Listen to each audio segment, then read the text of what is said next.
दोस्तों, 16 अगस्त 2025 कृष्ण जन्माष्टमी के दिन चुपचाप गाय को खिला दें। एक छोटी सी चीज 1 महीने के अंदर करोड़पति बन जाओगे। आज हम आपको ऐसी दुर्लभ जानकारी बताने जा रहे हैं। कृष्ण जन्माष्टमी के दिन गाय को एक चीज खिला देते हो तो आपकी जन्मों जन्मांतर की भगवान श्री कृष्ण की कृपा से हमेशा के लिए समाप्त हो जाएंगी। वास्तव में अगर आप यह उपाय कर लेते हो तो यकीनन आप पर भगवान श्री कृष्ण माता लक्ष्मी जी की असीम कृपा प्राप्त होगी और आप धनवान बन जाओगे। आप धनवान ना बने तो मुझे बताना दोस्तों, मैं सौगंध खाता हूं। बस जो उपाय आपको बताया जाए वह उपाय जन्माष्टमी के दिन कर लेना। चलिए जानते हैं। कृष्ण जन्माष्टमी के दिन चुपचाप गाय को खिला दें। यह एक छोटी सी चीज करोड़पति भी अरबपति होंगे।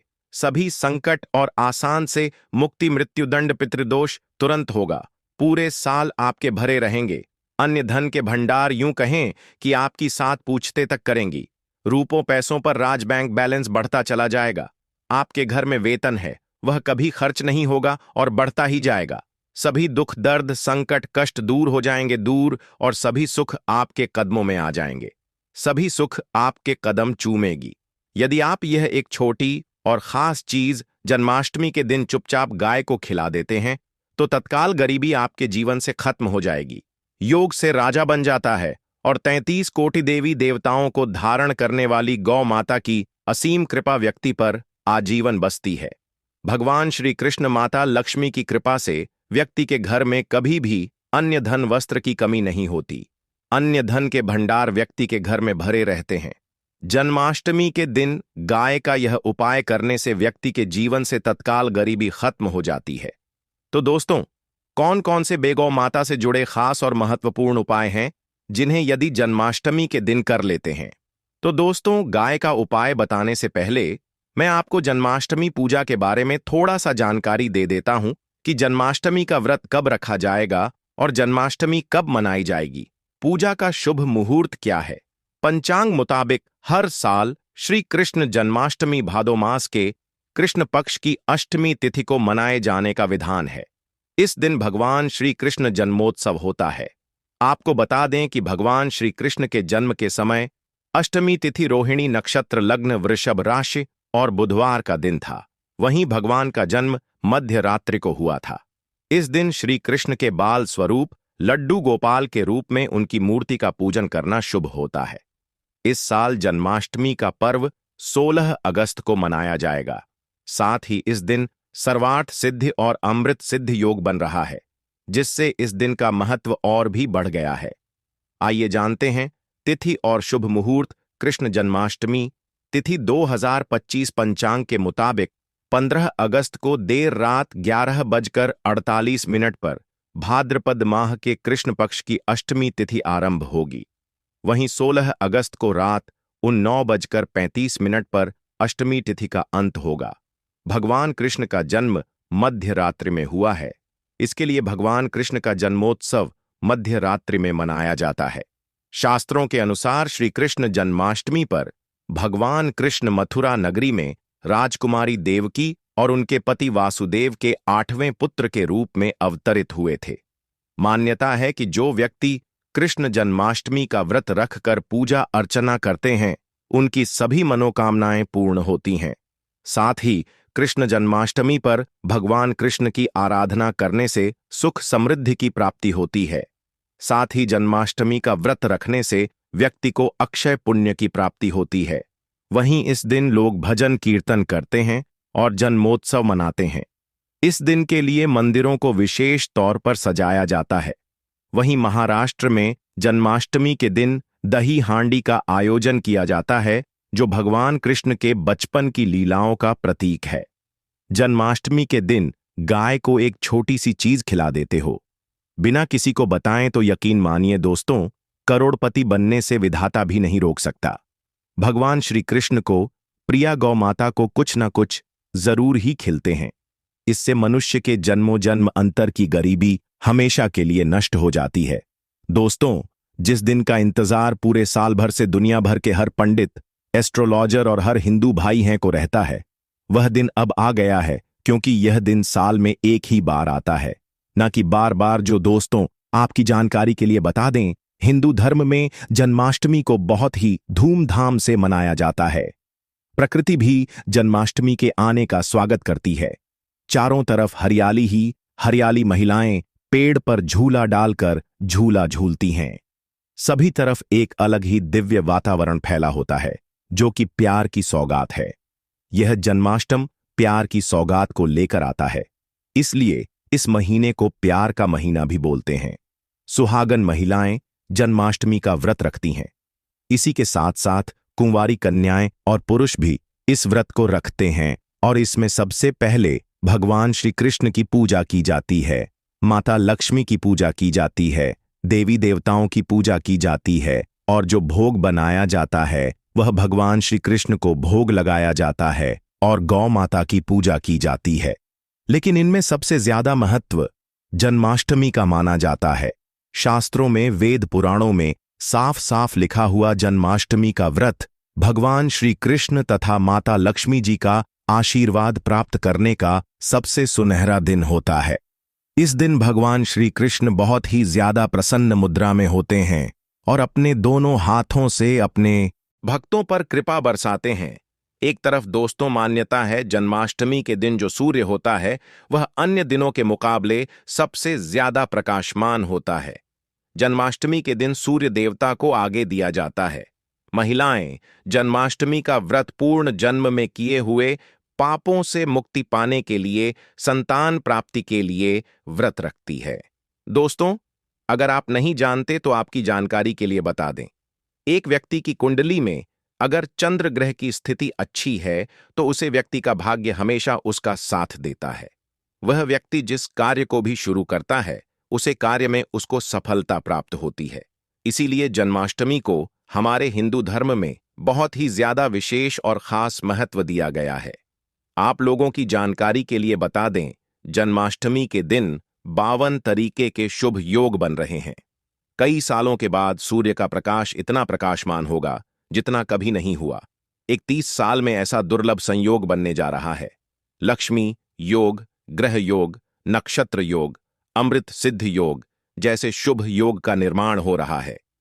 क्योंकि जन्माष्टमी के समय में पूरे दिन का व्रत करने से भगवान श्री कृष्ण माता लक्ष्मी जी का आशीर्वाद प्राप्त होता है और मनोकामना पूर्ण होती है। जन्माष्टमी के दिन ब्रह्म मुहूर्त में सोकर नहीं उठ सकते हैं, किसी पवित्र नदी में जाकर स्नान नहीं कर सकते हैं, पूरे दिन का व्रत नहीं रख सकते हैं। वैसे तो दोस्तों, जन्माष्टमी के दिन स्नान और प्रात का विशेष ही महत्व होता है, लेकिन इस दिन अगर आप ज्योतिष शास्त्र, तंत्र शास्त्र के अनुसार एक गाय वाला उपाय विधि विधान से जन्माष्टमी वाले दिन कर लेते हैं तो आपकी जन्मों जन्मांतर की गरीबी हमेशा के लिए समाप्त हो जाएंगी। वास्तव में अगर आप जन्माष्टमी के दिन अगर आप यह उपाय कर लेते हो तो यकीनन आप पर भगवान श्री कृष्ण की असीम कृपा होगी और आप धनवान बन जाओगे। इस दिन सभी भगवान श्री कृष्ण की पूजा करने के साथ साथ गौ माता की पूजा अवश्य ही करते हैं और गौ माता को कुछ ना कुछ जरूर ही खिलते हैं, क्योंकि भगवान श्री कृष्ण को गाय अत्यधिक प्रिय है। अब आप सोच रहे होंगे कि गाय को ऐसा क्या खिलाने से और ऐसा क्या उपाय करने से आपको भगवान श्री कृष्ण माता लक्ष्मी का आशीर्वाद मिल सकता है। तो दोस्तों, आपने देखा होगा जब भी आपके घर पर दिवाली की पूजा होती है या धनतेरस की पूजा होती है या फिर जन्माष्टमी की पूजा होती है तो आपके घर वाले गौ माता की पूजा जरूर करते हैं और गौ माता को जो भोग होता है उसमें से कुछ ना कुछ खिलाते हैं, ज्यादा नहीं तो 2 पूरी अवश्य ही खिलाते हैं। तो दोस्तों, आपको इस बार वाले दिन ही करना है और सूर्य देव को आगे देना है और उनकी विधि विधान से पूजा करना है। इस बार जन्माष्टमी है, वह बहुत ही शुभ युगों के निर्माण द्वारा बन रहा है। तो इस वीडियो में आपको गौ माता से जुड़े उपाय के बारे में बताने वाले हैं, जिन्हें करने से आपके जीवन के जो भी दुख, दर्द, संकट है या कामयाबी होने में कोई बाधाएं आ रही हैं, सभी से छुटकारा मिलने वाला है। यूं कहें कि आपके जीवन में अपार धन सुख, कभी भी धन से संबंधित परेशानी नहीं रहेगी। यदि आपकी जिंदगी प्रबल हो जाएगी, धन प्राप्ति के योग्य बन जाएंगे और जीवन में सदैव अन्य धन के भंडार आपके घर में भर रहेंगे। अन्य धन वस्त्र कभी कमी नहीं होगी। आपको बता दें, इस दिन भगवान श्री कृष्ण और गाय की पूजा के साथ साथ हनुमान जी, मंगल देवता और भगवान शनिदेव की भी पूजा जरूर करनी चाहिए। आपको बता दें कि इस दिन यदि आप हनुमान जी और मंगल देवता भगवान शनिदेव की पूजा करते हैं तो मंगल का ग्रह जनित दोष भी दूर हो जाता है। व्यक्ति के जीवन में धन, सुख, संपत्ति की प्राप्ति हो जाती है। समस्त मनोकामना व्यक्ति की पूर्ण हो जाती है। दोस्तों, आपको हम बता दें कि ऐसी ज्ञानवर्धक जानकारी आपको हम पैसों में भी बांट सकते थे, पर हमारे चैनल का मकसद है जनहित में जन कल्याण एवं जन सेवा करना। इसीलिए आपके लिए जो जानकारी बताते हैं वह फ्री में बताते हैं। इसलिए आप इस वीडियो को भी जरूर लाइक करें। और दोस्तों, मैं आपसे एक अनुरोध और करना चाहूंगा कि आप अपनी राशि कमेंट बॉक्स में जरूर डाल दें, जिससे कि आपकी राशि के अनुसार हम आपको कुछ ऐसे उपाय बता सके जिससे आपको लाभ की प्राप्ति हो, क्योंकि हम राशि से जुड़े उपाय भी आपको बताते हैं। तो आप कमेंट बॉक्स में अपनी राशि हमें जरूर बताएं या अपना नाम बताएं, जिससे आपके लिए कुछ हम ऐसे उपाय बता सके। साथ में जय गौ माता अवश्य लिखें दोस्तों। साथ ही से एक उपाय तो जरूर करना है। गाय का उपाय बताने से पहले एक उपाय आपको बता दें। इस उपाय को लाइक जरूर करें। क्या करें कि शाम के समय पीपल के पेड़ के नीचे आपको सरसों का चौमुखी दीपक, आटे का दीपक बनाना है। चौमुखी दीपक में आगे की बाती लगाकर सरसों के तेल का दीपक जला देना है। आटे का दीपक बनाएं, जो मुख्य तेल डालें उसमें बाती ही डालें। लाल वाली कलावे की दीपक जला दें। 4-4 बाती लगाकर चारों दीपक मतलब 4 भाग उसके बन जाएं। हर एक भाग को जलाएं और बीच में 2 सबूत फूल वाले लौंग भी डाल दें। फिर देखिए कैसे चमत्कार आपके जीवन में होता है। शाम के समय जलाकर उसे छोड़ें, मनोकामना मांगकर छोड़ दें। दोस्तों, अभी तक अपने चैनल को सब्सक्राइब ना किया हो तो जरूर कर लें। इससे आपको और भी ज्ञानवर्धक जानकारी सीधे माध्यम से प्राप्त हो सके। दोस्तों, यह गौ माता वाला उपाय बहुत ही प्रभावशाली उपाय बताया। मैंने आपको इस उपाय को जरूर करें। बहुत ही लाभकारी उपाय बताया है। बहुत ही आपको लाभ देगा यह उपाय। और अब बात करें गौ माता से जुड़े कौन कौन से उपाय आपको इस दिन मतलब गाय से जुड़े, जिन्हें करने से व्यक्ति को 7 पीढ़ियों तक बैंक बैलेंस की कमी नहीं होती। दुख, दर्द, संकट, कष्ट दूर हो जाते हैं और सभी सुख व्यक्ति के कदमों में आ जाते हैं। तो दोस्तों, जन्माष्टमी के दिन आपको भगवान श्री कृष्ण विधि विधान से पूजा करना है और उसी के साथ गौ माता की पूजा अवश्य करना है। और गौ माता को जो भोग जन्माष्टमी पूजा के लिए बनाया गया था, उसे भोग से 2 पूरी जरूर ही खिला देनी है। सूखी पूरी नहीं खिलाना है। पूरी के ऊपर आप मिठाई या कोई सब्जियां, हलवा जो भी बनाया है वह आपको गौ माता को जरूर ही खिलाना है। दोस्तों, हर एक और मांगलिक काम में गौ माता या उनसे जुड़ी चीज जैसे गाय का गोबर, गोमूत्र, गाय का दूध अथवा गाय के दूध से बना घी जरूर शामिल करें। इससे आपको पुण्य भाव की प्राप्ति होगी। सनातन परंपरा के अनुसार जिस घर में गाय होती है उसे घर से जुड़े सभी वास्तु दोष स्वयं खत्म हो जाते हैं, क्योंकि पंचम या के बिना कोई भी पूजा पाठ और हवन सफल नहीं होता। दोस्तों, जन्माष्टमी के दिन एक बार हो सके तो परिवार सहित एक बार गौशाला जाने का नियम जरूर बनाएं और हो सके तो गायों को हरा चारा जरूर खिलाएं, जिससे सभी वास्तु दोस्त शांत हो जाते हैं। दोस्तों, आपका प्रिय चैनल कभी किसी को भी गलत जानकारी नहीं देगा, इसलिए किसी के बहकावे में न आए, क्योंकि कुछ लोग ऐसे होते हैं जिन्हें वास्तुशास्त्र का ज्ञान नहीं होता है और इनसे जुड़े दोषों का निदान हो जाता है। गर्मियों में गौ माता को पानी पिलाएं और सर्दी में गौ माता को गुड़ जरूर खिलाएं।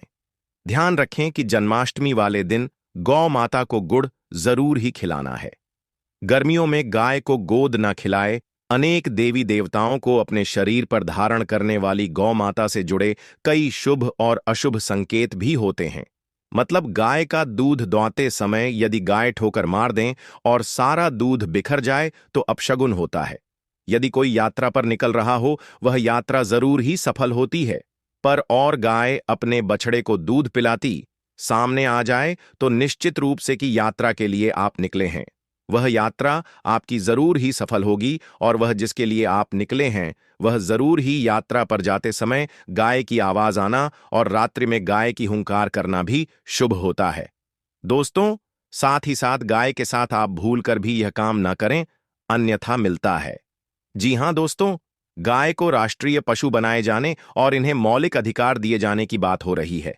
तो सवाल उठता है, गाय संस्कृति का अहम हिस्सा है, तभी गाय के साथ लोग खराब व्यवहार कैसे कर लेते हैं, और जैसे ही दूध देना बंद कर देती है तो लोग इन्हें उनकी किस्मत पर छोड़ देते हैं, सड़कों पर और गलियों में भटकने के लिए। ऐसे में गौवंश जीवन को कोई डंडे मारता है तो कोई उन पर पानी डाल देता है, कई बार लग जाती है तो कभी बीमार होकर बेचारी गाय दम तोड़ देती है। ऐसे में जरूरत है इन बातों को जानने की गाय को लेकर। शास्त्रों में क्या कहा गया है, आपको कैसा व्यवहार करना चाहिए? क्या दोस्तों, गाय को कभी भी मारना पीटना नहीं चाहिए। शास्त्रों में गाय को माता का दर्जा दिया गया है। गाय को मारने वाला माता को मारने पीटने वाले के समान पाप का भाग्य समझा जाता है। नरक लोक में वर्षों तक कष्ट भोगना पड़ता है। अगले जन्म पशु योनि में मिलता है कि गौतम मुनि ने गलती से गाय को डंडा मार दिया था, जिस गाय की मृत्यु हो गई थी, और इस पाप से मुक्ति के लिए इन्हें वर्षों तक तपस्या करनी पड़ी। इसलिए स्वयं ईश्वर श्री कृष्ण जी ने बैल स्वरूप में आए वृद्ध आश्रम का वध कर दिया था, जिससे मुक्ति के लिए भगवान श्री कृष्ण को संपूर्ण तीर्थ को एक कुंड में बुलाना पड़ा, और इस कुंड में स्नान से वह पाप मुक्त हो गए थे। स्वयं भगवान भी इस शराब से नहीं बच पाए, तो हम तो इंसान ही हैं दोस्तों। साथ ही साथ पानी पी रही गाय को भागते हैं, वह घोर पापी के भंग बनाकर होते हैं। ऐसे लोग घर आपसे मुक्त होकर स्वर्ग पाए जाते हैं और बड़े ही धनवान कल में जन्म लेकर सुख भोगते हैं। और साथ ही साथ आराम कर रही गाय को कष्ट देकर कभी भी उठाना नहीं चाहिए। वह जन्म में किए गए जाने अनजाने में पापों से मुक्ति हो जाती है और गोलोक में स्थान पाते हैं। गाय को डंडा मारकर उठना, पानी डालकर उठाने से मनुष्य पाप का भागी बनता है और अगले जन्म में उसे दर दर भटकना पड़ता है। और साथ ही साथ शास्त्रों में बताया गया है, जो लोग गाय की सेवा करते हैं और उनका भोजन खिलाते हैं और उनकी परवरिश अच्छी तरह से कहते हैं, तो वह लोगों के जीवन की सभी इच्छाएं पूर्ति होती हैं। गाय के बछड़े से बचा हुआ दूध ही मनुष्य को लेना चाहिए, परंतु कुछ लोग एक बार गाय को धो लेने बाद फिर से बछड़े के लिए बचा हुआ दूध भी धो लेते हैं। ऐसा करना घोर पाप कहा जाता है। ऐसे दूध को धोने वाला और ग्रहण भी बन जाते हैं। दोस्तों, साथ ही साथ शास्त्रों में कहा गया है कि गौवंश मतलब गाय और बैल के पीठ पर नहीं बैठना चाहिए। उनका पीठ पर बैठने से महापाप लगता है। ऐसे लोगों को नरक की यात्रा भोगनी पड़ती है। एकमात्र देव के अंश के उत्पन्न नदी ही गौवंश है, जिस पर स्वयं महादेव और महादेव सवारी करते हैं, क्योंकि नंदी ने स्वयं अपनी इच्छा से महादेव की सवारी बनना स्वीकार किया था। और साथ ही साथ शास्त्रों में गाय के दान को बहुत ही महत्व दिया गया है, परंतु ऐसी गाय का दान कभी नहीं करना चाहिए जो बूढ़ी और बीमार हो। कठोपनिषद में नचिकेता की कथा भी इस संदर्भ में है कि जिस नचिकेता ने पिता द्वारा बूढ़ी गाय को दान करने पर आपत्ति जताई थी, दूध देने वाली और बछड़े सहित जो लोग गाय का दान करते हैं, वह महान पुण्य को हासिल करके स्वर्ग में स्थान पाते हैं। दोस्तों, साथ ही साथ सूर्य, चंद्र, मंगल या शुक्र की युक्ति राहु से हो तो पितृदोष होता है दोस्तों।